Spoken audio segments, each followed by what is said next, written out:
नमस्कार बच्चों। आज हम पढ़ने और समझने वाले हैं क्लास 9th हिंदी की हमारी वर्कशीट नंबर 38 यानी कार्यपत्रक संख्या 38 को।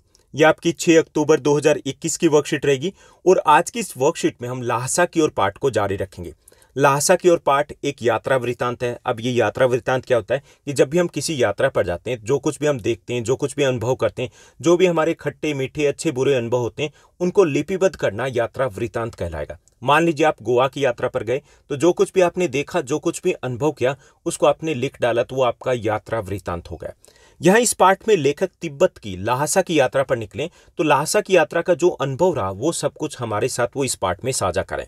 तो आज की इस वर्कशीट में पढ़ेंगे कि तिब्बत की इस यात्रा में लेखक कहाँ तक पहुंचे, उन्हें कौन सी कठिनाइयों का सामना करना पड़ा और कौन सी बात उन्हें अच्छी लगी। तो चलिए शुरुआत करते हैं आज की इस वर्कशीट की। अब हम तिड्री के विशाल मैदान में थे, यानी कि लेखक है वो तिड्री के विशाल मैदान में पहुंच चुके हैं, जो पहाड़ों से घिरा हुआ एक टापू सा मालूम होता था। यानी कि बीच का एक इलाका था जो विशाल मैदान है और चारों तरफ पहाड़ियां ही पहाड़ियां हैं, इसलिए वो एक टापू की तरह लगता है। इसमें दूर एक छोटी सी पहाड़ी मैदान के बीच में दिखाई देती है। उस पहाड़ी का नाम है तिड्री समाधिगिरी। यानी कि एक बीच में मैदान आ जाता है, चारों तरफ पहाड़ियां हैं, तो टापू की तरह लग रहा है और इस मैदान के बीच में भी एक छोटी सी पहाड़ी दिखाई देती है। उस पहाड़ी का नाम है तिड्री समाधिगिरी।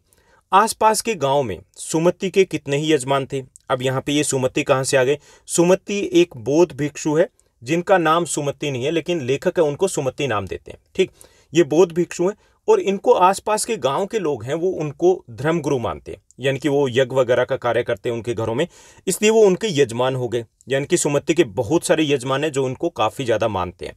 और कपड़े की पतली पतली चीरी बत्तियों के गंडे खत्म नहीं हो सकते थे, क्योंकि बोध गया से लाए कपड़े के खत्म हो जाने पर किसी कपड़े से बोध गया का गंडा बना लेते थे।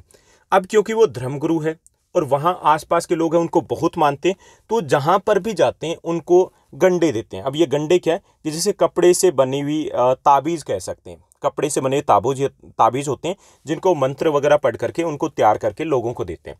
तो ये जो गंडे हैं, ये जो ताबीज़ है, वो ख़त्म नहीं हो सकते थे। ख़त्म क्यों नहीं हो सकते? क्योंकि बोध गया से लाया गया अगर कपड़ा ख़त्म हो जाता है, जिसको पवित्र माना जाता था, उसके ताबीज़ अगर ख़त्म हो जाते तो कोई भी कपड़ा उससे गंडा बना देते थे और मंत्र पढ़ करके लोगों को दे देते थे। इससे थोड़ा सा पता ये चलता है कि जो सुमति हैं वो थोड़े से लालची किस्म के, पैसे के चक्कर में लोगों को उल्लू बना रहे हैं कि अगर वो बोध गया का पवित्र कपड़ा खत्म हो गया तो किसी भी कपड़े से गंडे यानी कि ताबीज़ बना करके लोगों को पकड़ा देते हैं। वह अपने यजमानों के पास जाना चाहते थे। यानी जो सुमति है वो कौन है? इनके मित्र भी बन चुके हैं और गाइड भी है। लेखक है गाइड, मतलब उनको वो दिखा रहे हैं कि कहाँ पर जाना है, कैसे जाना है। अब जो सुमति है वो अपने यजमानों के पास जाना चाहते थे, क्योंकि आसपास बहुत सारे लोग थे जो उनके यजमान थे। लेकिन जो लेखक है उनको अच्छा नहीं लग रहा था कि वो वहां पर जाए, क्योंकि लेखक को लग रहा था कि अगर वो चले गए तो हफ्ता भर वहीं लगा देंगे और उनको वहीं पे रुकना पड़ेगा, वहीं पे उनको अटकना पड़ेगा। तो ये था हमारा आज का गद्यांश। अब इसी पर आधारित रहेंगे कुछ आसान से प्रश्न। चलिए इनको हल करते हैं। तो यहाँ पर आज की हमारी वर्कशीट में कुल 6 प्रश्न दिए गए। पहला जो हमारा प्रश्न दिया गया, अब लेखक कहाँ पहुँच गया ये हमें बताना है। तो पहला विकल्प दिया गया ल्हासा, दूसरा टिड्री के विशाल मैदान में, तीसरा विकल्प है बोध गया, चौथा वो डांडे पहुँच चुके हैं। तो इसमें सही विकल्प आपका रहेगा ख, वो टिड्री के विशाल मैदान में पहुँच चुके हैं।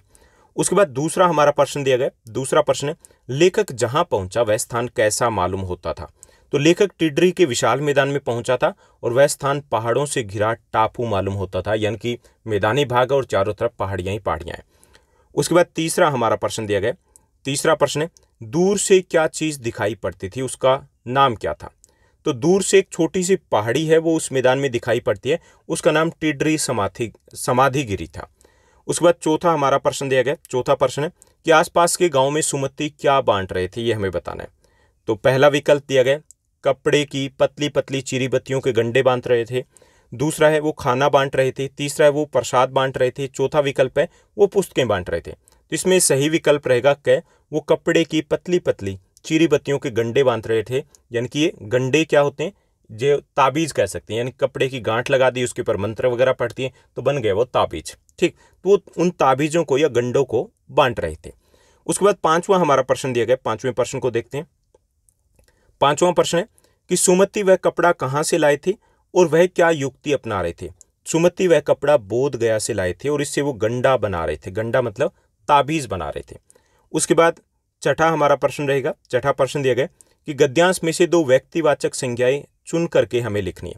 व्यक्तिवाचक संज्ञाएं कौन सी होती है कि जिनसे हमें किसी व्यक्ति, स्थान या वस्तु का नाम होता है, वो व्यक्तिवाचक संज्ञाएं कहलाती है। ठीक, तो यहाँ पे सुमति है, व्यक्ति का नाम है, बोध गया ये स्थान का नाम है, तो ये दोनों ही व्यक्तिवाचक संज्ञाएं कहलाएगी।